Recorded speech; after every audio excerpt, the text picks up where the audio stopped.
दीदी क्लासेस में आप लोग का स्वागत है। बच्चों, मैंने आपको इससे पहले भाषा, लिपि, बोली और व्याकरण एवं उनके अंगों के बारे में आप लोग को बताया। व्याकरण के अंगों के बारे में मैंने बताया था जो व्याकरण के 4 अंग हैं: वर्ण विचार, शब्द विचार, वाक्य विचार और पद विचार। पिछली कक्षा में मैंने आपको बताया जो अब मैं आपको वर्ण विचार के बारे में विस्तार पूर्वक समझाऊंगी। तो आज मैं आप लोगों को वर्ण विचार के बारे में पढ़ाऊंगी। वर्ण विचार, वर्ण जिसे हम अक्षर के नाम से भी जानते हैं, इंग्लिश में इसे लेटर बोलते हैं। वर्ण को हम अक्षर के नाम से भी जानते हैं। वर्ण और अक्षर दोनों सेम है। अब ये वर्ण क्या है इसकी जानकारी हम आप लोग को देते हैं। भाषा की वह, भाषा हमने आप लोग को बताया भाषा क्या है और आप लोग अच्छी तरह इस चीज को जान गए होंगे जो भाषा क्या है। अब हम बता रहे हैं वर्ण। भाषा की वह सबसे छोटी इकाई। भाषा तो बड़ी होती है, व्यापक होती है, लेकिन उसकी सबसे छोटी इकाई जिसके खंड नहीं किए जा सकते। खंड मतलब बेटा टुकड़ा, तोड़ना, उसे हम तोड़ नहीं सकते हैं। यानी भाषा की वह सबसे छोटी इकाई जिसके खंड नहीं किए जा सकते हैं उसे वर्ण कहते हैं। हम उसे किसी भी तरह तोड़ नहीं सकते हैं। जैसे बच्चों, आपने प्री नर्सरी से लेकर के यूकेजी तक और अब ये लेटर, ये जो वर्ण है इसे पढ़ा है। अ, आ, ई, उ, री, ए, ओ, औ, अंग, अ, और हम लोग ज्ञ तक पढ़े। लेकिन उस समय हमें ये जानकारी नहीं थी जो आखिर ये क्या है। अब आप लोग क्लास 1 में आ गए हो, कक्षा 1 में आ गए हो, और उससे आगे भी जो बच्चे हमारे और कक्षाओं में हैं उन लोग के लिए जरूरी है जो ये वर्ण है। हमने बताया भाषा की वह सबसे छोटी इकाई जिसके खंड नहीं किए जा सकते, जिसके टुकड़े नहीं किए जा सकते, उसे वर्ण कहते हैं। जैसे अ, आ, ई, उ, री, ए, ओ, औ, अंग, अ। अब यहाँ ध्यान दीजिए, क में देखिए हलंत लगा है।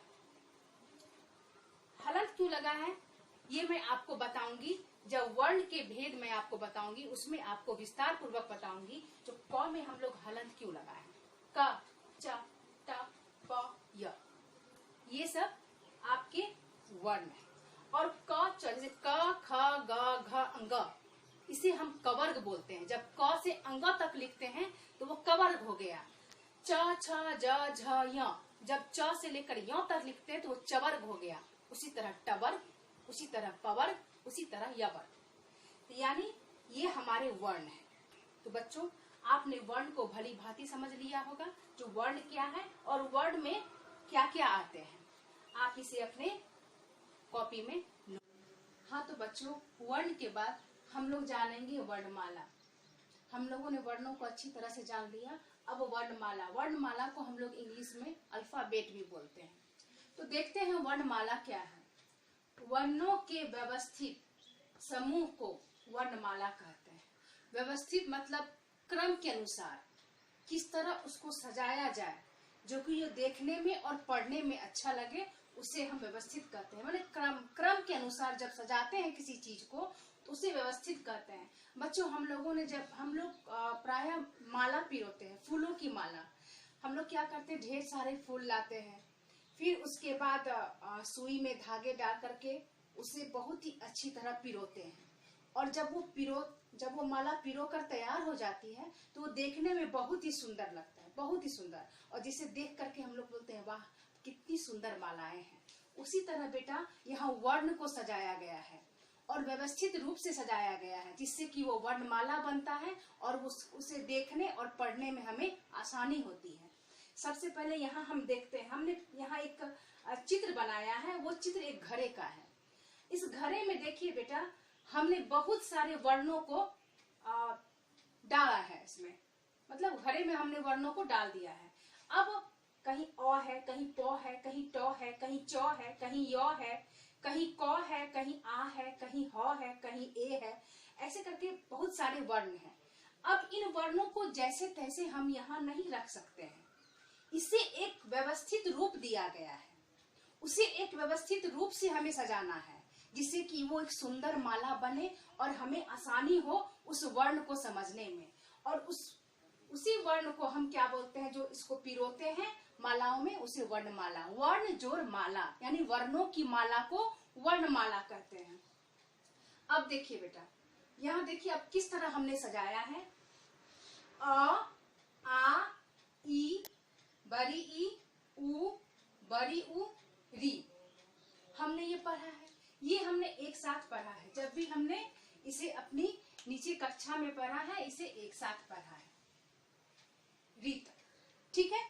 उसके बाद हम लोग क्या पढ़ते हैं बेटा, ए, ऐ, ओ, औ, अंग, अ, ठीक है।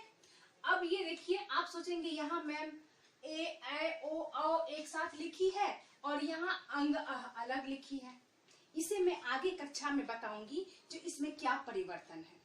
अब देखिए नीचे फिर हमने वर्णों को सजाया है, क, ख, ग, घ, अंग।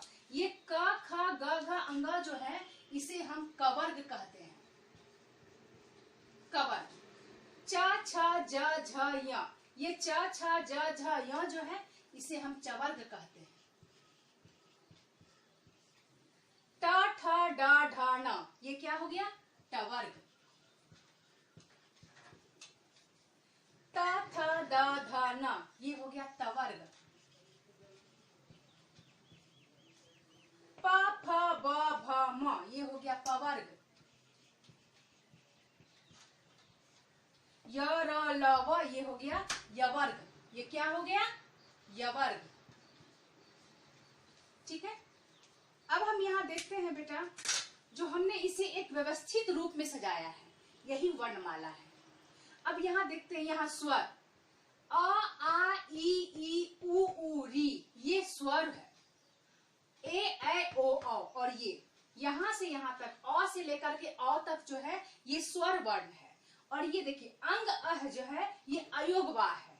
और ये उसके अलावा जितने भी यहाँ आपको कवर्ग, चवर्ग, टवर्ग, तवर्ग, पवर्ग, यवर्ग दिख रहे हैं, ये सारे क्या है बेटा, व्यंजन है। समझ गए, ये सारे व्यंजन है। आगे मैं आपको बताऊंगी जो अयोगवाह अंग और अह को क्यों कहते हैं। अंग और अह जो है बेटा, ये ना ही आपका स्वर में आता है ना ही व्यंजन में आता है, ये एक अयोगवाह वर्ण है। इसे मैं आपको बताऊंगी आगे की कक्षा में, जो स्वर वर्ण क्या है, अयोगवाह क्या है और व्यंजन वर्ण क्या है। व्यंजन वर्ण में भी बहुत सारे वर्णों को अलग किया गया है, वो मैं आपको आगे कक्षा में बताऊंगी। आप वर्णमाला को भली भांति समझ गए होंगे। इस वर्णमाला के परिभाषा को आप अपने कॉपी में नोट करें और वर्णमाला में ये जो वर्णों को मैंने व्यवस्थित रूप से सजाया है, इसे आप लिखें अपने कॉपी में। और एक चीज ध्यान दें, अ, आ, यहाँ से आप गिनती शुरू करें, 1 2 3 4 5 6 7 8 9 10 11 12 13 14 15 16 17 18 19 20 21 22 23 24 25 26 27 28 29 30 31 32 33 34 35 36 37 38 39 40 41 42 43 44 45 46 47 48 49 50।